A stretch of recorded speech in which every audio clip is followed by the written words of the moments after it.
নমস্কার বন্ধুরা, আশা করি সবাই খুব ভালো আছেন। স্বাগত লিপিকথায়। আজ শোনাবো বিভূতিভূষণ বন্দ্যোপাধ্যায় রচিত গল্প ডালুর বিপদ। গল্প পাঠ ভালো লাগলে দয়া করে গল্পের শেষে একটি লাইক দিতে ভুলবেন না। আর যে সকল শ্রোতা বন্ধুরা এখনও চ্যানেলটিকে সাবস্ক্রাইব করেননি, গল্প পাঠ ভালো লেগে থাকলে দয়া করে চ্যানেলটি সাবস্ক্রাইব করে নেবেন। শুরু করছি গল্প ডালুর বিপদ।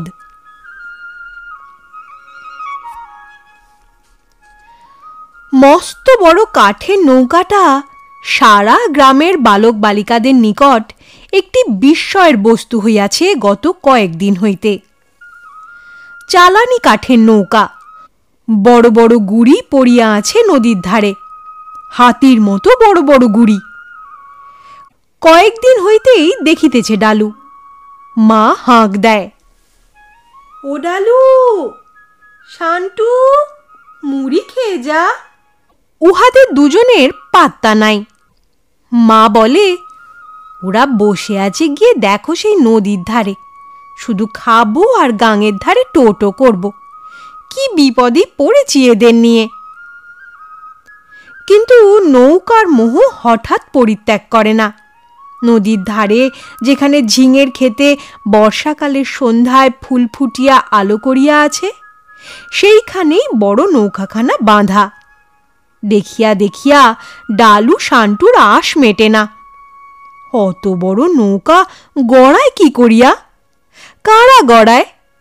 নৌকার গলুয়ের দুপাশে দুই বড় বড় পেতলের চোখ, তার একটু উপরে সিঁদুর লাগানো। ডালু শান্টুকে বলে, নৌকো দেখলি? মস্ত বড়। নৌকো কি দেখতে পায় দাদা? দূর বোকা, ও অমনি করে রেখেছে। সব নৌকোর কি চোখ থাকে? থাকে না। কি করে জানলি? আমি তোর চেয়ে বড় যে। তুই কবে জন্মেছিস আর আমি কবে জন্মেছি? সেদিন নদীর নিচু পাড়ে বসিয়া দুই ভাই হাঁ করিয়া দুই চক্ষু ভরিয়া নৌকা দেখিতেছে। নৌকার মাঝি ডালুকে জিজ্ঞাসা করিল, কি নাম? ডালু। উটিকে ডা? আমার ভাই শান্টু। কি জাত? ব্রাহ্মণ। বাড়ি কনে? এই গ্রামে। এসো, মোদের নৌকো দেখতে আসবা না? ডালুর খুব ইচ্ছা নৌকা দেখিবার, কিন্তু মা যদি বকে। সাহস করিয়া উঠিতে পারিলে মজা হইত বটে, কিন্তু সাহস হয় না। এখন ঘাটে লোকজনের যাতায়াত, ইহাদের মধ্যে কেহ গিয়া মাকে বলিয়া দিতে পারে। এমন সময় আসিতে হইবে যখন ঘাটে কেউ থাকে না। ডালু উদাসীন সুরে বলিল, চল রে শান্টু, বাড়ি যাই। ভাইয়ের হাত ধরিয়া ডালু বাড়ি চলিয়া গেল। পথের বাঁদিকে উঁচু ডাঙা মতো জায়গা, তাতে বড় বড় আম কাঁঠালের গাছ। কোনো কালে এখানে ডিঙি নৌকা আর বড় নৌকার কারখানা ছিল, অর্জুন মাঝির কারখানা। কত ধরনের ছোট নৌকো, বড় মহাজনী নৌকো এখানে তৈরি হইত আগে। ডালু কারখানা দেখে নাই, দেখিয়াছে অর্জুন মাঝিকে। মাজা ভাঙা বাঁকাচোরা বুড়ো তেঁতুল তলার ঘাটে বসিয়া তামাক খায় আর মাছ ধরিবার দোয়ারি বনে। কত ধরনের নৌকার গল্প ও নৌকা ভ্রমণের গল্প করে অর্জুন বুড়ো। ওর মুখে গল্প শুনিয়া পর্যন্ত নৌকার উপর অত্যন্ত মোহ। বড় মহাজনী নৌকা দেখিলে সে যেন কেমন হইয়া যায়। শান্টু বলিল, দাদা, যাবিনে নৌকো দেখতে? এখন না, সবাই চলে যাক ঘাট থেকে। ওরা নৌকোতে উঠতে বললে উঠলি নে? মা বকবে। আমাকে নিয়ে আসবি তো? তুই আর আমি দুজনেই তো আসবো, সন্ধেবেলা। শান্টুর ভালো লাগিল না প্রস্তাবটা। সন্ধেবেলা এই নদীর ধারে আসা যায় নাকি?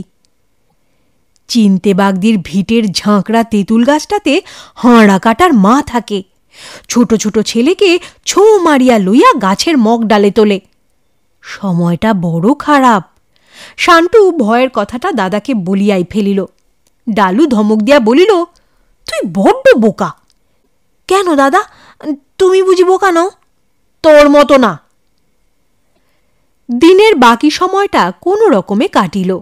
ডালু ভাবে কখন যে সন্ধ্যা হইবে, কখন নৌকা দেখিতে পাওয়া যাইবে। কিন্তু সন্ধ্যা আর হয় না। ডালুর মন ছটফট করিতে থাকে।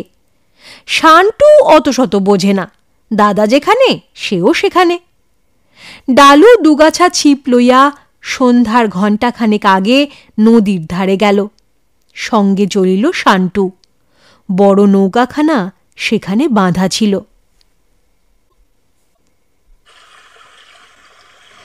কাঠের নৌকার মাঝি বলিল, খোকা, নৌকো দেখবে নাকি? ডালুকে দুবার বলিতে হইল না, শান্টুকে লইয়া তখনই নৌকায় উঠিল। নৌকার মধ্যে কত কি যে জিনিস! মস্ত নৌকার খুলে লোকেদের বসিবার ও শইবার জায়গা, রান্নার জন্য উনুন আছে, হাঁড়ি আছে, বড় একটা বিলিতি কুমড়ো দড়ির শিকেতে ঝুলানো। মাঝিকে ডালু বলিল, তোমরা এখানে খাও? হ্যাঁ। কি রাঁধো? যা পাই খোকা, আমরা গরিব লোক, কিনবার ক্ষমতা তো নাই। আচ্ছা, তোমরা কত জায়গায় গিয়েছ? তুমি চিনবে না সেসব জায়গা। বরিশাল জেলার নাম শুনেছ? সেই বরিশাল জেলা। কি আছে সেখানে? হাঙর আছে, কুমির আছে, দুমুখ সাপ আছে, কত রকমের জানোয়ার আছে, লাল মুখ বানর আছে, দু মাথাওয়ালা তালগাছ আছে। শান্টুর চোখ বিস্ময়ে ও কৌতূহলে ডাগর ডাগর হইয়া উঠিল। এমন কথা সে কখনো শোনে নাই। লালমুখ বানর ও দুমাথওয়ালা তালগাছ, সে না জানি দেখিতে কি রকম।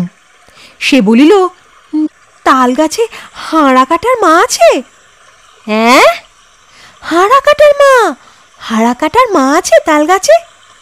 সে আবার কি? ডালু বিজ্ঞের মতো মুখখানা করিয়া বলিল, ও ছেলে মানুষ, ওর কথা ছেড়ে দাও। কি বাজে কথা বলছে। মাঝি বলিল, মস্ত বড় কুমির আছে সেখানে, বুঝলে? তেমন কখনো দেখনি। ডালু বা শান্টু কোনো দিন একটি অতি ক্ষুদ্র গিরগিটির মতো কুমিরও দেখে নাই। মস্ত বড় কুমির তো দূরের কথা। দুজনেই চুপ করিয়া রহিল। একজন বুড়ো মাঝি নৌকোর গলুইতে বসিয়া বেগুন কুটিতেছিল। সে বেগুন কোটা ফেলিয়া রাখিয়া এদিকে আগাইয়া আসিয়া বলিল, ও কি শুনছ খোকা বাবুরা? আমি নিজের চোখে যা সাপ দেখেছি সুদূর মনের। ডালু ও শান্টু উভয়ে অধীর আগ্রহে বলিল, কত বড়? তাল গাছের মতো মোটা। ডালু বিস্ময়ের সুরে বলিল, হু রে, আর কত লম্বা? হাত 30-40। ডালু বিস্ময়ে নির্বাক হইয়া গেল। এত বড় সাপ হয় কেউ কখনো শোনে নাই।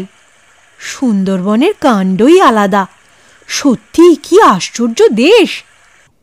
বুড়ো মাঝি গল্প করিতে লাগিল, সেবার সুন্দরবনে সুন্দরী কাঠ আনতে গিয়েছিলাম।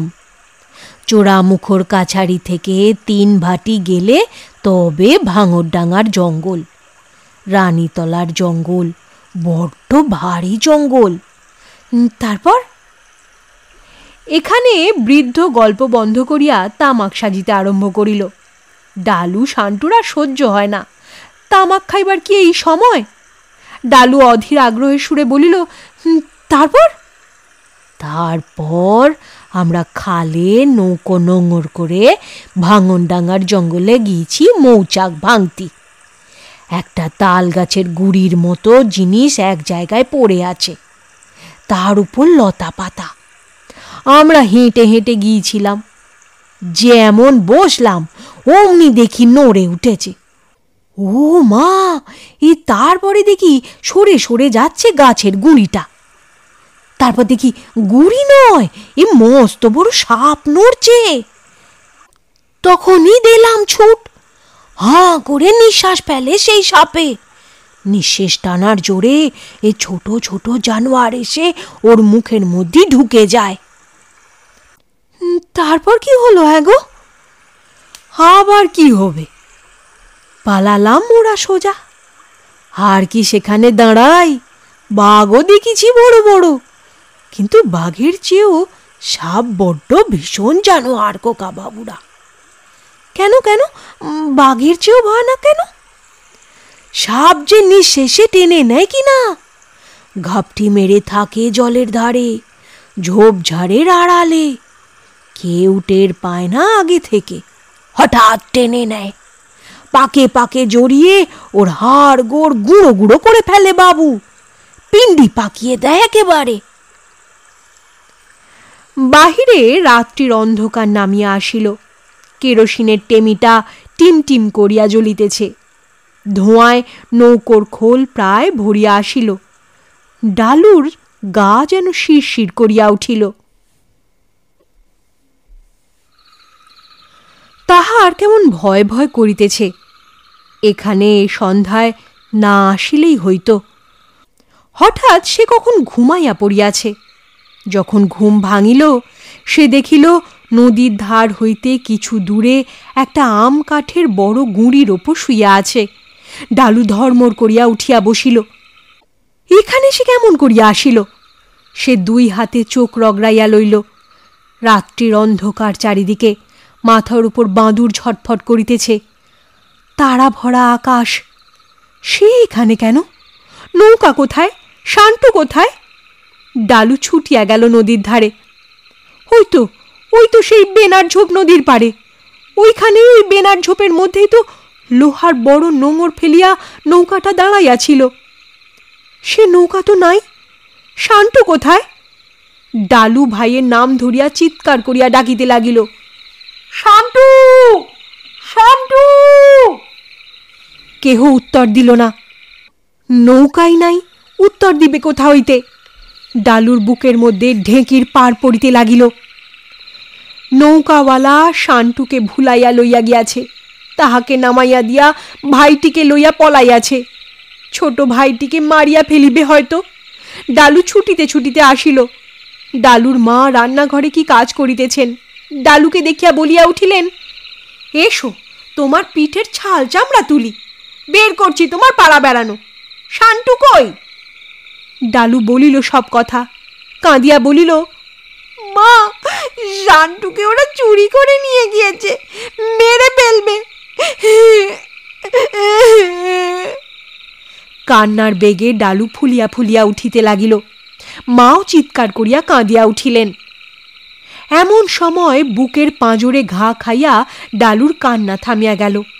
সে চাহিয়া দেখিল বুড়ো মাঝিটা তাহার উপর ঝুঁকিয়া পড়িয়া কি বলিতেছে। সেই দাড়িওয়ালা বুড়ো মাঝিটা। ডালু বলিয়া উঠিল, শান্টু, আমার ভাই শান্টুকে কোথায় নিয়ে গিয়েছ? হ্যাঁ, চালাকি করো না, আমার ভাই শান্টু কোথায়? সে মেরো না ওকে। আরে খোকা বাবু বলে কি, এই ঘুমের ঘোরে কিরকম গোঙাচ্ছে আর বিড়বিড় করছে দেখো। এখনো ঘুমের ঘোর কাটিনি দেখছি। নৌকোর ওখোলা হইতে একজন মাঝি বলিয়া উঠিল, আর চকি জল দাও, ছেলে মানুষ স্বপন দেখেছে। ডালু ধর্মর করিয়া উঠিয়া বসিল। সেই নৌকা, সেই খোল, সেই বৃদ্ধ মাঝি তাহার সামনে। ওই তো শান্টু ঘুমাইতেছে। শান্টুই তো। সে ডাকিল, হ্যাঁ, এই শান্টু, শান্টু, উঠ উঠ। দুই ভাই নৌকা হইতে নামিল।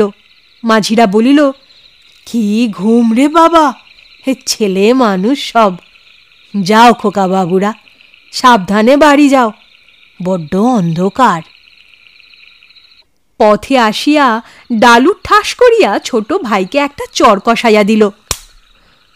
তারপর বলিল, কেমন ঘুম? হ্যাঁ, কেবল ঘুম, বাঁদর কোথাকার। আবার তোমাকে কোনোদিন সঙ্গে নিয়ে আসবো? এসো আবার। ঘুমুলি কি বলে নৌকার মধ্যে তুই? শেষ হলো গল্প। গল্প পাঠ ভালো লেগে থাকলে দয়া করে চ্যানেলটি সাবস্ক্রাইব করে নেবেন, আর বেল বাটনটি প্রেস করলে আমার পরবর্তী গল্পের নোটিফিকেশন আপনারা পেয়ে যাবেন। আপনারা চাইলেই গল্পটিকে আপনাদের বন্ধুবান্ধব প্রিয়জনদের সাথে শেয়ার করে নিতে পারেন। সবাই খুব ভালো থাকবেন, সুস্থ থাকবেন। অনেক ধন্যবাদ।